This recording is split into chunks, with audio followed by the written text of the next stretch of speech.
വന്ദേ രാമായൺ ഭാരത് യാത്രയിൽ ഞങ്ങൾ അയോധ്യയിലേക്ക് എത്തിച്ചേർന്നിരിക്കുകയാണ്.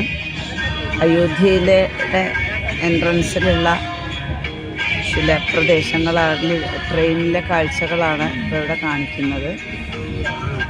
കിലോമീറ്ററുകളോളം ഇതുമാതിരി പച്ച പിടിച്ച കുറേ മാവും അതുപോലെ തന്നെ നമുക്ക് അത്രയൊന്നും അറിയാത്ത ഒരുപാട് സസ്യങ്ങളൊക്കെ ആയിട്ട് കിലോമീറ്ററുകളോളം ഇങ്ങനെയുള്ള ഒരു കാര്യമാണ് കണ്ടത്. ഇപ്പോൾ നമ്മൾ അയോധ്യയുടെ എൻട്രൻസിലാണ് എത്തിയിട്ടുള്ളത്. ഇവിടുത്തെ മാലിന്യ കൂമ്പാരങ്ങളൊക്കെ നമുക്കിതിൽ കാണാൻ സാധിക്കും. പ്രകൃതിയോടൊട്ടും